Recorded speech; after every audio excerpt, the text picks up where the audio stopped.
Welcome to the Moon Manifesting Podcast with Kyra Howearth. Hi, I'm Kyra, business astrologer, moon manifesting mama, author, teacher, and mentor. I teach you how to harness the energy of the moon, stars, and cosmos so you can manifest your dreams and discover a deeper purpose to your life.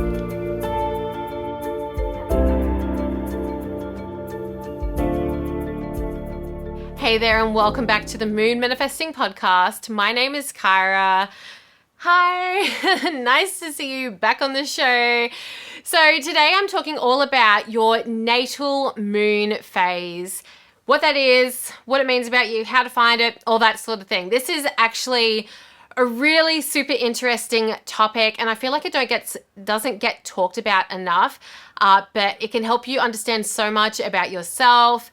It's just as important, I feel, as knowing like your moon sign, your sun sign, all that. Finding your natal moon phase, it's just another little thing that can help you understand a bit more about yourself, your strengths, the things that maybe you're not so strong at, and that sort of thing. Before I start off in today's episode, I'd just like to remind you all about my book, Moon Manifesting. So my book, Moon Manifesting, this is your guide to all things to do with working with the moon energy. This book guides you through how to work with the moon through all 12 zodiac signs, as well as what your natal moon sign means. So like that just means like when you were born, what sign the moon was in, as well as your natal moon phase, which is what we're talking about all today. There is a huge section in this book all about your natal moon phase. So if today's episode resonates with you and you want to know more, get my book. You will find this on Amazon. You'll also just find it at kyrahowearth.com.au/book. But yeah, you'll find it on Amazon and other good bookstores near you. So I'm actually going to be referring a bit back to Moon Manifesting today because like I said, I've got a whole section in here literally about like your natal moon phases, and so I thought, well, yeah, why not just use my book as as a bit of a basis for this episode. Okay, so your natal moon phase, let's talk all about that. So your natal moon phase, as I mentioned, it's basically the moon phase, like the phase that the moon was in. So whether that's like the new moon, the waxing crescent, the full moon, or whatever, at the time that you were born, right? And you may look at your natal chart and you'll be like, oh my God, I have no idea what moon phase I was born under, but it's actually really easy to work out. It's quite easy. So we'll talk a bit about how to find your natal moon phase, and then I'll talk through all those different sorts of natal moon phases and what that can mean about you. Because like I said, it's a really fascinating topic, and it can help you so much. Okay, so your natal moon phase. Let's start off with finding your natal moon phase. So to find your natal moon phase, you'll need to bring up your natal chart. You'll need to have some sort of natal chart. If you don't already have one, you can get one for free at websites like astro.com or astro-charts.com. You can bring them up for free.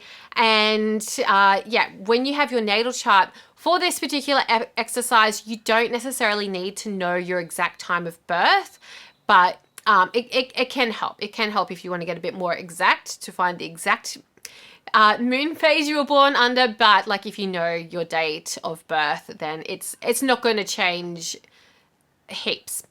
Okay, so to find your natal moon phase, there's a few different ways that you can do this, but the way I like to do it is to just see where the sun is on the chart and where the moon is on the chart. So if you're looking at your natal chart for the first time in your life and you're like, I have no idea what any of these symbols mean, the sun is often just a circle with a dot in the middle. So that's your sun, and that will be in your sun sign or your star sign if like you have no idea about astrology. That's often what it's called. So you'll find the sun, and you probably already know what your sun sign is already. Most people do. And then your moon sign Your moon is often just symbolized by like a moon symbol. Like it's probably the most obvious one on the chart. The rest of the symbols, like, yeah, they can be a bit tricky to understand if you have no idea, but yeah, the moon, it should be pretty obvious about what that one is. Okay, so you find the sun and you find the moon, because when the sun and moon are really close to each other, that's when it's the new moon, or, you know, very close to the new moon. When the sun and the moon are opposite each other, that's the full moon. And so we'll look at, you know, where the sun and moon are in relation to each other on your chart. So if you do find that the sun and moon are in the same zodiac sign, then that would mean that you're born under a new moon. And like, I mean, if you want to get specific about it and like, you know, find your exact time of birth and find out like exactly like, you know, how close the sun and moon were together, like, you know, maybe you were born in the dark moon phase, or maybe you were born in the waxing crescent phase. But like, honestly, if they're in the same sign and they're pretty close together, I would just say it's a new moon phase. So I'll just go through, like, I guess, all of these different natal moon phases and what they mean as I talk about like how to find them, so that we're not like jumping back and forth between different things. So if you find that your natal moon phase is a new moon with the sun and moon very close together in the same zodiac sign, then what that means is that, and I'm going to actually just go to my book, because I've just got all the information here, so I may as well just read out what I've written. But your strengths are things like starting new projects. The new moon, you know, is a time of new beginnings. So if you're born under a new moon, then you will naturally have that sort of energy that just comes to you naturally about starting new things, coming up with new ideas, brainstorming. You may also really benefit from things like meditation and finding stillness, because the new moon, it is a very sort of quiet energy. It's a very yin energy, where it's a much more slower pace, a much more kind of thoughtful and mindful energy than like, say, you know, the opposite, which is a full moon, where it can be quite intense.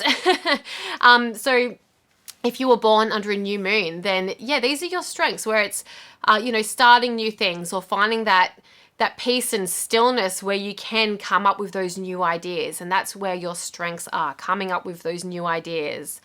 The problem that people with the new moon natal moon phase is that they can often just get stuck in daydreaming instead of taking action. You may get stuck in that phase where you're just coming up with new ideas and starting new things but not finishing them, or just even getting stuck in like, you know, coming up with the new ideas and just like, you know, feeling inspired all the time but not actually following through. So something for you to be aware of. And, you know, with these like weaknesses, so to speak, the things that you're not so strong at, or like the sort of downfall to your natal moon phase, is that, you know, you can team up with people who can kind of complement those things that you're not so good at, so that you can team up. So for example, if you're born under a new moon phase and you know you have problems following through with your actions, like you get all inspired, then maybe you just need to team up with someone who's born under like a waxing gibbous phase. And we'll talk a bit more about them soon, but like those are the action takers, right? So teaming up with people who can complement the things that you aren't so strong at can be a really good way to work around this sort of energy. Hint, hint, tip, tip. Okay, so moving on to the waxing crescent moon. So to find out if you're born under the waxing crescent moon, you'll find your moon on your chart, and the sun will often be like a anywhere from like the sign just before your moon sign to maybe about 3 signs before your moon sign. So for example, the sun might be in Aries, but the moon could be in Taurus, it could be in Gemini, it could be in Cancer. So yeah, we're looking at that sort of like within 90 degrees away, but making sure that the sun comes first and then the moon comes after. Because if it's the opposite way around, that would mean that it's the waning crescent, which is a totally different energy. And of course, if you're having trouble finding your natal moon phase, like, always just send me a message. I'm such an open book. I love chatting. So if you're not sure, if I'm just making you confused in this episode, feel free to reach out and I can let you know pretty fast what your natal moon phase will be or is. Okay, so if you're born underneath a waxing crescent moon, what this means is that your strengths are to do with planning ahead, with organization, and figuring out how to manifest your goals.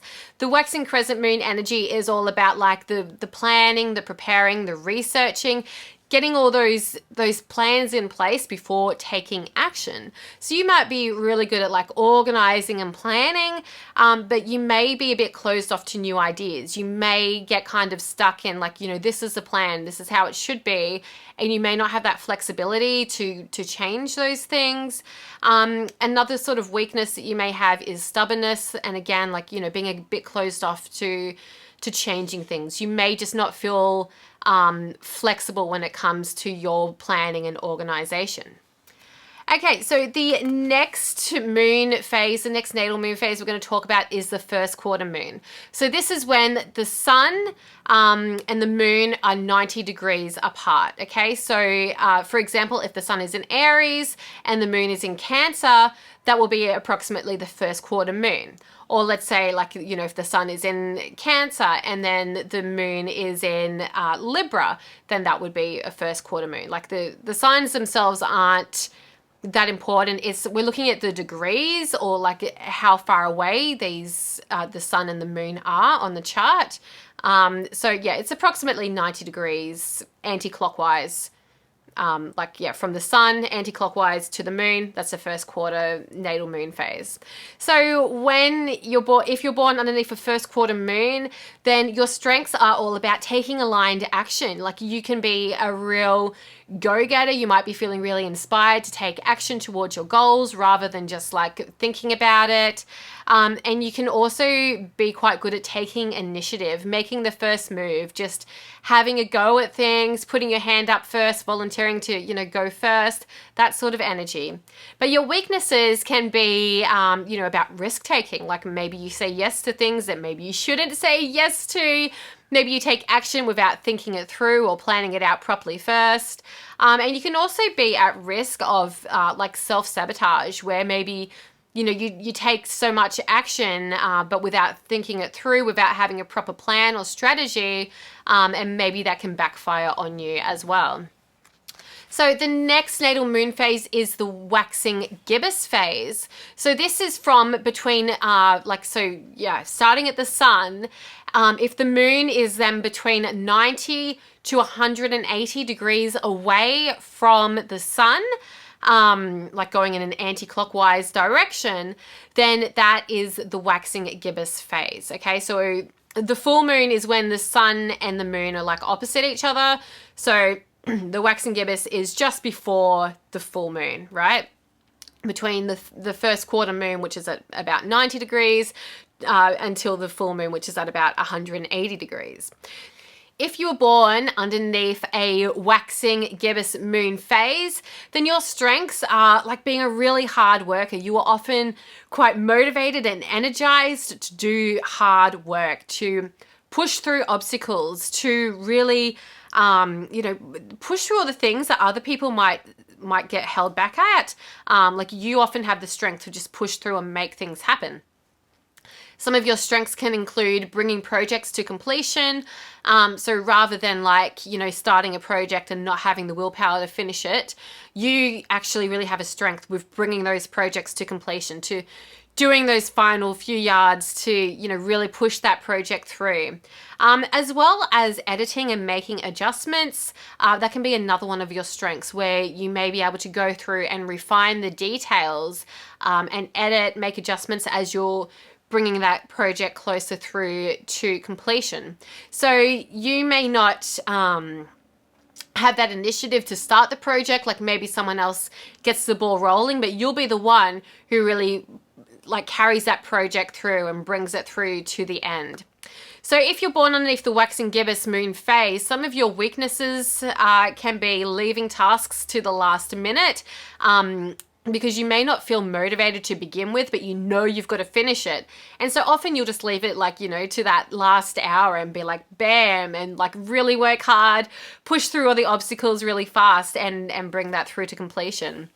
And you also may have a bit of lack of organization and time management. You may often think that you can warp like, you know, time and space within your mind to achieve things in a really quick manner. So yeah, I wonder if this resonates with you. I'm actually born underneath a wax and gibbous moon phase, and I'm just like laughing like, yeah, I do that all the time. And procrastination, this could also be another weakness for the wax and gibbous moon phase, if that's your natal moon phase, where, you know, because you leave things to the last minute, you may often procrastinate a bit rather than doing the work because you know that you will just get it done at the last minute. But just being mindful of that, like, you know, maybe you could you know, not create such a burden on yourself by leaving things to the last minute.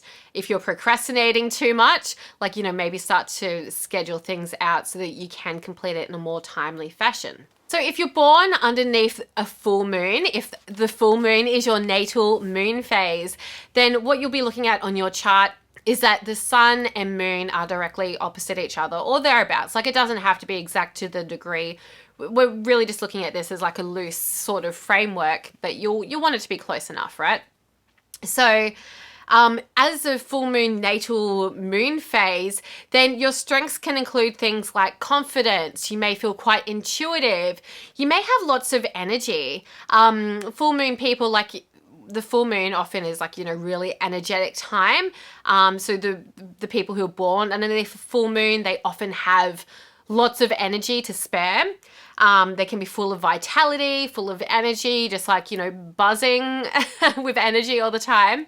And you may also really find it easy to connect with other people. You may naturally be more outgoing than others, and that's just due to your full moon nature. Like, you will shine your light easily. But some weaknesses that may happen if you are a full moon natal moon phase is that you may have some inner conflict or confusion because you do have like this conflict on your chart, like this opposition between your sun and your moon sign. It can create this internal conflict because you've got these two directly opposing energies that are really dominant on your chart. So that's something that may come up for you. And you may also find that you don't have enough time to slow down because you do have so much energy and you do have this internal conflict. You may be like just constantly doing things and without having that time to really just slow down and rest. And you may also lack clarity. And again, this can come back to like that astrological sort of thing that's happening on your chart with this opposition between your sun and your moon. You just may not be sure which way you should be going. Because like when we do have a full moon, right, like the sun is like always going to be directly opposite the moon. And in the zodiac wheel, those opposing zodiac signs, no matter which zodiac signs they are always opposites and they always have those conflicting energies. So just something to be aware about. If you are a full moon natal moon phase, you may have this internal conflict that you do need to be mindful of. So then moving past the full moon, looking into the waning gibbous moon. So this is like, yeah, the space between the full moon and the last quarter moon. So looking on your natal chart, what you'll want to be seeing here to find out if you're in a waning gibbous moon is that you'll find your sun and you'll move in an anti-clockwise direction around your chart to anywhere between 180 degrees, so the full moon directly opposite, to 270 degrees. So we'll be in that kind of third quadrant, I guess, if that makes sense. So as a waning gibbous moon, natal moon phase, your strengths can be collaborating, sharing with others, providing constructive feedback, and giving back to the community. You may have this energy that, you know, you love to share, you love to give, you may be quite generous to other people. You can also be really good at like editing, refining, adjusting, kind of similar energy to the waxing gibbous phase. It's where like, you know, maybe the work is already done though, and you're just like coming back over it and, you know, doing like those edits, doing those refinements, those adjustments, giving feedback and that sort of energy. So your weaknesses though can be that you may be a bit overly critical, especially like if you're in that like editing refinement sort of phase. You may find that you're always sort of like picking up on things that need editing or things that need fixing. You may also be quite selfless, and you may give too much because you naturally are just such a generous person. You may just give more than what you really need to give. So just being mindful of that. Another weakness here is that you may try to control the outcome, but the waxing gibbous phase, like your lesson from your natal moon phase, I guess, is that it's okay to let things go. It's okay to let go of your control. It's okay to just, go with the flow and to see how things turn out rather than trying to control the outcome. All right, so next up, let's look at the last quarter moon. The last quarter moon is approximately 270 degrees away, like when you're moving in an anti-clockwise direction from your sun. Or if you just want to like look at your sun and go like, backwards, like clockwise, it'll be 90 degrees in the opposite direction. Hopefully I'm not confusing it. But yeah, so as a last quarter moon natal moon phase, you're really good at reviewing, editing, similar sort of energy to the waning gibbous moon phase. But yeah, you're really good at reviewing stuff. So you're maybe not so good at actually doing the work. So like let's use an example as like, writing a script, right? Like maybe like a script writer, like they may be best suited to like, a waxing moon phase, like a first quarter moon phase or that sort of thing. Whereas if you're born as a last quarter moon phase, it's your role to come back in after the work has been done, but you go through and you edit it, you fix things up, that sort of thing. So you're not necessarily doing the work, you're just reviewing it and refining it. So yeah, looking at it like in that perspective, but you could probably apply that to, whatever area in your life.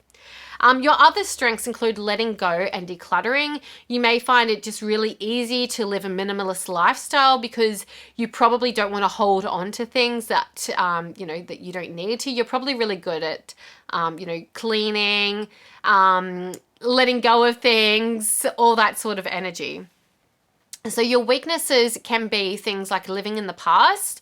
You may often find yourself reflecting and reviewing on things that have happened long ago. So this can be a weakness of yours if you find that you're a bit stuck in the past. So again, just something to be mindful of. Another weakness here can be feeling stuck. If you're a last quarter moon natal moon phase, and you may often feel a bit stuck, but all that you need to learn how to do here is just letting go of anything that no longer feels aligned, letting go of the things that just need to be decluttered out of your life, whether that's physical things, whether that's relationships, whether that's emotions or energies or anything else like that. And then we have the waning crescent moon phase. So if you're born underneath the waning crescent moon, then your moon will be coming closer to your sun. It will be like if we're looking at the sun on your chart moving in an anti-clockwise direction, the moon will be approximately 270 degrees to about 330 degrees. So yeah, in that last sort of fourth quadrant of the chart, like when we're looking about how far away the moon is from the sun. And so your strengths here can be about introspection, like having that time where you can just go within. You may really benefit from things like meditation, journaling, and getting insights from your subconscious. You may feel quite intuitive and your psychic powers may be quite heightened. And it's because you do have that really deep internal connection to your inner self. But your weaknesses can include things like separating fiction from reality. You may get a bit stuck in like fantasies or in your inner realms rather than being grounded in what's actually happening in reality. So something to just be mindful of there, like just separating, what's real and what's not. Like often we can get really stuck in our emotions and that sort of thing. So if you are a waning crescent natal moon phase, just something to be mindful of, that you're not getting stuck in the things that you're making up on the inside. And another weakness is that you may feel alone because you can be quite introspective and quite withdrawn naturally, this may make you feel somewhat lonely. So that's just another thing just to be aware of. And of course, like, you know, you're not always alone. There are so many people out there in the world who are literally just like you. Like, there are so many people, like, there's only like literally a handful of moon phases that you can be born under. So yeah, there's, you know, a lot of people who are just like you, but it is something that can happen for those people who are born under the waning crescent moon. You may feel a bit lonely because it can be like, yeah, a very introspective energy that you might have. Now, the last moon phase is the dark, or also known as the balsamic moon. So this is when the moon may be actually in the same sign as the sun, or it might be in the sign before the sun. So if we're going anti-clockwise from the sun, it will be from between 330 degrees through to about 59 degrees, I guess, before the sun, right? So it's in this very like last bit before the moon becomes new. But this is a really special moon phase because it's right at the end of the moon cycle, so it has a completely different energy to the new moon and to the to what happens after the new moon, like as the moon begins to wax. It's in this sort of phase where things like healing and self-care become really important. So if you were born under a dark moon or under a balsamic moon, you were born like maybe the day or two before the new moon, then your strengths can include things like healing. You may just naturally be a healer. You may, already have that healing energy that just comes to you quite naturally. Your strengths can also be to do with reflection. So rather than like actually like doing the work, you may just reflect on it in a better sense. Like, you may find that that's where your powers really come into it when you reflect on it. And another strength of yours can be tying up loose ends. As you were born at the very end of the moon cycle, then your strength can include like bringing those things to a completion, or tying up those loose ends, bringing things to a close, tying up like open loops, so to speak. So weaknesses, if you were born under a dark moon, you may suffer from things like depression because, it is kind of a dark area to be, like it's called the dark moon, right? So one of your weaknesses could be that you may focus on like a lot of the negative aspects of life, and that may kind of bring you down a bit. And you may also feel a bit disillusioned from the world around you. You may maybe feel like you don't fit in, or maybe it just, it isn't as inspiring, because like I feel like the dark moon people, if you were born underneath a dark moon, you might just need a bit of rest from the world around you. Maybe like the world around you is really fast paced and you want to go at a slower pace. So something to keep in mind for you as a dark moon natal moon phase is just to take things at a slower pace, especially if you do feel a bit detached or maybe a bit depressed from the world around you. Know that it's okay to go at your own pace, to go at a slower pace.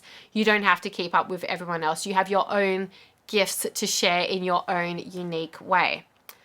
Okay, so there we go. There are our 9 different moon phases that you could possibly be born under.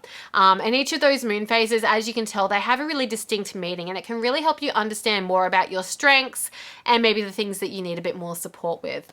There's actually a lot more information inside my book, Moon Manifesting. So for example, here's the pages that I've got for the dark moon, balsamic moon.